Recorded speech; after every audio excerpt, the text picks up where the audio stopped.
Halo teman-teman semua, perkenalkan nama saya Teli Mariani Tefnai dari kelas 5B D4 dengan NIM 22231427724. Di sini saya akan mempresentasikan materi saya tentang kategori pengukuran kinerja.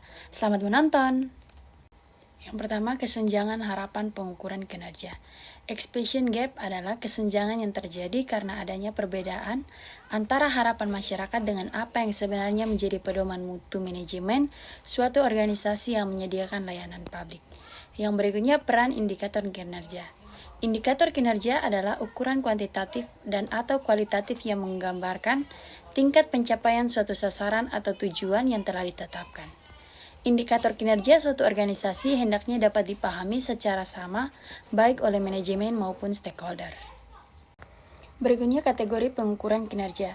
Kategori-kategori yang diterapkan pada setiap jenis organisasi sektor publik dengan modifikasi sesuai dengan karakteristik dan keunikan organisasi yang bersangkutan. Yang pertama ada ukuran-ukuran finansial. Dalam ukuran-ukuran finansial terbagi atas 3, yaitu yang pertama ukuran biaya, ukuran pendapatan, dan ukuran tingkat pengembalian dan surplus. Yang kedua ada ukuran produktivitas, yang ketiga ukuran kualitas, yang keempat ukuran pelayanan, kelima ukuran inovasi, dan yang keenam ukuran personalia. Berikutnya pendekatan pengukuran kinerja organisasi sektor publik.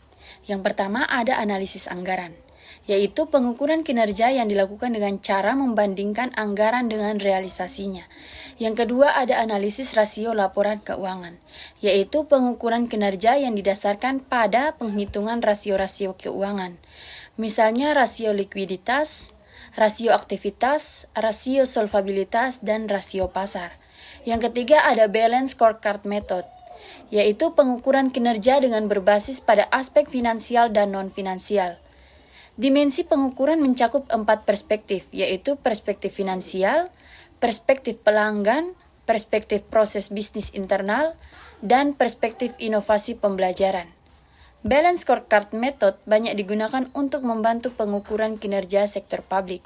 Yang keempat, performance audit scorecard method banyak digunakan untuk membantu pengukuran kinerja sektor publik.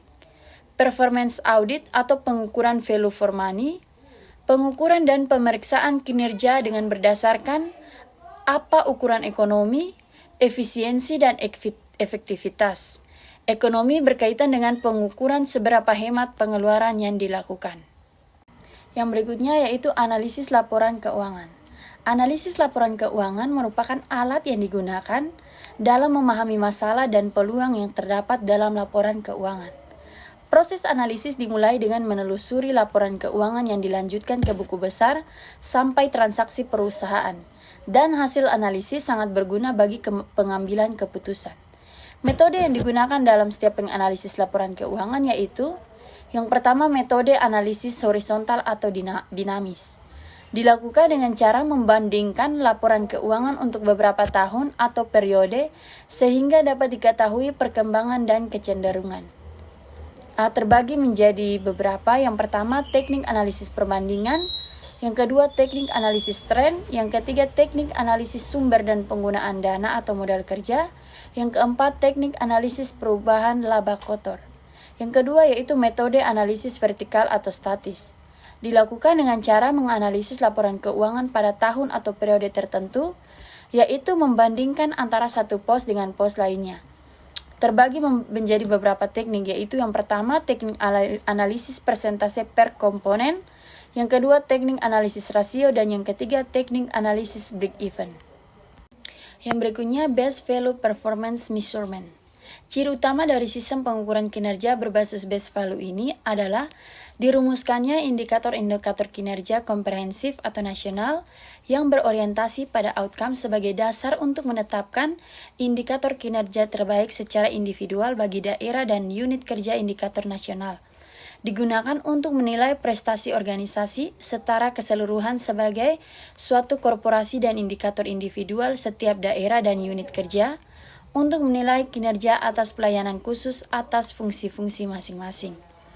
Jadi indikator kinerja nasional ini berfokus pada outcome daripada input atau biaya pelayanan, serta sebagai pedoman bersama atas kinerja individual. Setiap otoritas daerah dan unit kerja selanjutnya menetapkan target dengan prioritas dan tujuan sebagaimana fungsinya masing-masing. Penilaian prioritas ini merupakan kegiatan yang sangat penting karena berkaitan dengan penentuan apa dan bagaimana pelayanan terbaik untuk publik. Berbagai indikator kerja, target dan teknik pencapaian target tersebut disajikan dalam suatu rencana kinerja daerah secara tahunan. Jadi suatu rencana kinerja otoritas daerah harus menyajikan ada beberapa. Yang pertama, apa saja bentuk pelayanan yang akan dilaksanakan. Yang kedua, bagaimana cara melaksanakan pelayanan tersebut. Yang ketiga, sampai sejauh mana pelayanan tersebut bisa dilaksanakan saat ini. Yang keempat, sampai seberapa jauh pelayanan tersebut harus dilaksanakan di masa datang. Dan yang kelima, apa yang harus dilakukan untuk menilai kesesuaian skala waktu yang diharapkan dengan standar. Jadi, telaah kinerja secara mendasar ini dimaksudkan untuk menegaskan mengapa dan bagaimana suatu pelayanan disediakan, mempelajari indikator kinerja nasional dan menetapkan indikator terbaik untuk setiap otoritas daerah, menggali masukan lingkungan komunitas daerah, serta menjaring berbagai inovasi secara kompetitif.